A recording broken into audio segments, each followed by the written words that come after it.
আপনারা অনেকেই রিকোয়েস্ট করেছেন যে চিলি বেগুনটা জানি আমি ফুল রেসিপিটা আপনাদের সাথে শেয়ার করি। তো আজকে আমি ফুল রেসিপিটা আপনাদের সাথে শেয়ার করতেছি। একদম প্রথম থেকে শেষ পর্যন্ত অবশ্যই কষ্ট করে দেখবেন, না হলে বুঝতে পারবেন না। আসসালামু আলাইকুম, সবাই কেমন আছেন? রান্নাঘর থেকে সবাইকে স্বাগতম। আশা করি সবাই অনেক অনেক ভালো আছেন। আমি প্রথমত এখানে বড় সাইজের বেগুন ছিল, সেটা আমি 2 পিস পরিমাণে একটু মোটা করে কেটে নিয়েছি। আর হুবহুব এইভাবে চিলি করে কেটে নিতে হবে। এভাবে কেটে নিলে আপনার খাবারটা অনেক ভালো হবে। তবে যদি বাসায় লম্বা বেগুনগুলো থাকে তাহলে সেটা দিয়ে খুবই সুন্দর হবে। তো যাই হোক, আমার বাসায় সেটা ছিল না। এই বেগুনের আমি 2 পিস বেগুন কেটে নিয়েছি। সাইজগুলো অনেক বড় ছিল। এখন আমি এগুলো কেটে পিস করে নিয়েছি, চিলি করে কেটে নিয়েছি। এখন একটা বাটিতে নিয়েছি 2 পিস পরিমাণে, আর সেখানে আমি সামান্য লবণ এবং পানি দিয়ে আমি এটা ভিজিয়ে রাখবো প্রায় 10 মিনিটের মতো। 10 মিনিট পরে কিন্তু আমি এটা উঠিয়ে ধুয়ে ফেলেছি। ধুয়ে এখন আমি সব মশলা এখানে অ্যাড করে এটা মেখে নিব। আর এখানে আরেকটা জিনিস লাগবে, সেটা হচ্ছে 2টা ডিম লাগবে। তো আমি এখানে 2টা ডিম এখানে নিয়েছি। আপনারা চাইলে যেমন আপনারা বেগুন নেবেন ঠিক হুবহুব ওরকম পরিমাণে ডিম নিতে হবে। এটা আপনারা অনেকেই আমাকে রিকোয়েস্ট করেছিলেন, বলেছিলেন আমি যেন চিলি বেগুনিটা আপনার প্রথম একদম ফুল ভিডিওটা আপলোড করি। তো সেই জন্যই আসলে প্রথম থেকে শেষ পর্যন্ত ফুল ভিডিওটা আপলোড করার। এখানে আমি প্রথমত মরিচ দিয়েছি, আর দিয়েছি গুঁড়া মরিচ, সামান্য হলুদ, একটু আদা রসুনের পেস্ট, এগুলো দিয়ে সুন্দরভাবে মেখে নিচ্ছি।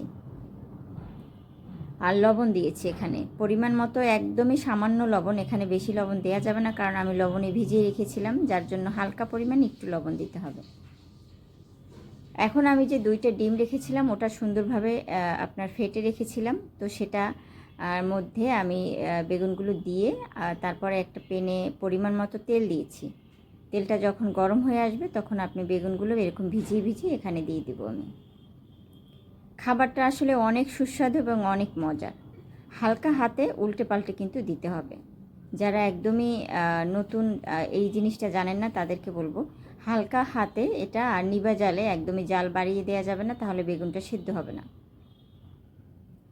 হালকা আমি উল্টে পাল্টে এভাবে দিতে হবে। তো আমি হালকা উল্টে দিয়েছি, উল্টে দিয়ে আবারও একটু অপেক্ষা করব, তারপর আবার একটু উল্টে দিব যাতে বেগুনটা সেদ্ধ হয়ে যায়।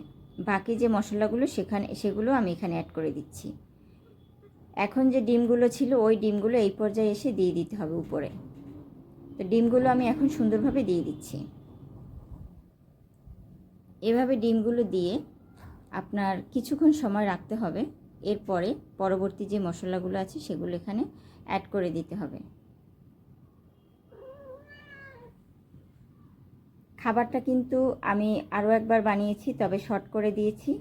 আজকে যেটা দিয়েছি এটা একদম ফুল ভিডিও দিয়েছি। আমি কিন্তু হালকা একটু উল্টে এটা দিয়েছি বেগুনটা।